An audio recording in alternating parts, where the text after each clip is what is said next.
Indigenous Rights Radio, because knowledge is power.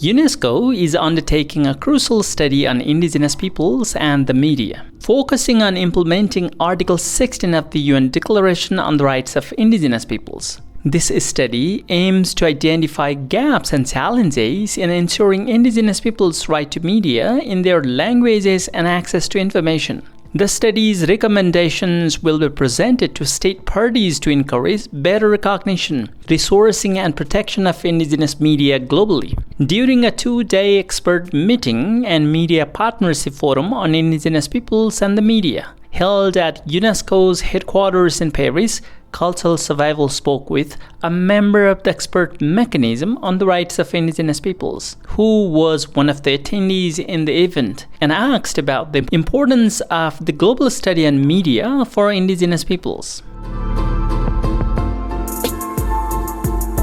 My name is Sheryl Lightfoot, and I am currently the North American member of the UN Expert Mechanism on the Rights of Indigenous Peoples, and a former chair and former vice chair. And in my regular life, I am professor of Indigenous Rights and Politics at the University of British Columbia in Vancouver, Canada. This is, I think, an incredibly important opportunity to present and bring forward a large-scale, grand scope study on Indigenous peoples and the media. And the reason for the study, the rationale for the study, comes from Article 16 of the UN Declaration on the Rights of Indigenous Peoples, which states very clearly and succinctly that Indigenous peoples have the right to media in their own language, and they have the right to access information.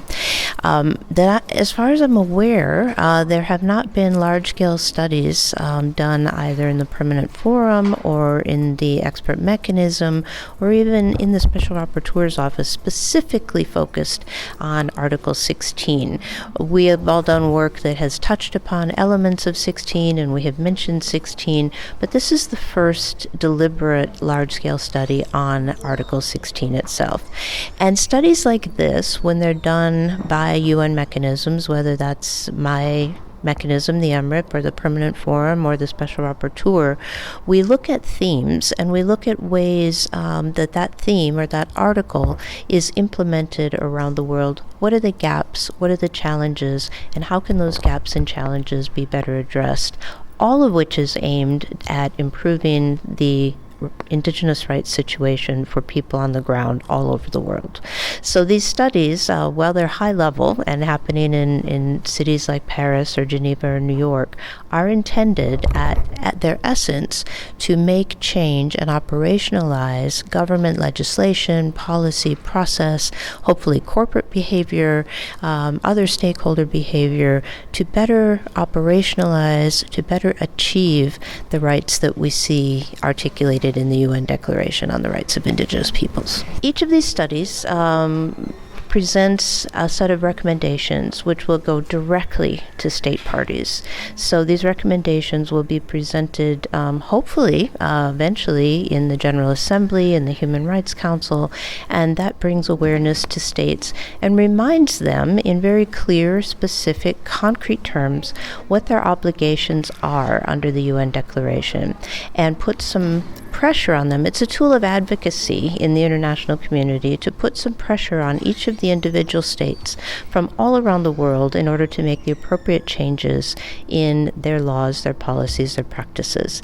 And hopefully these pressures coming from the global level will help amplify the advocacy and the grassroots work that we know is going on all around the world.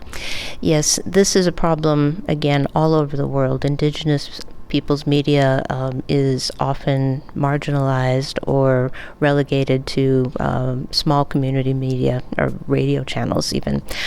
So often they don't have the same platform, they don't have the same resourcing, and so they're also very vulnerable in many locations to harassment or repression by governments.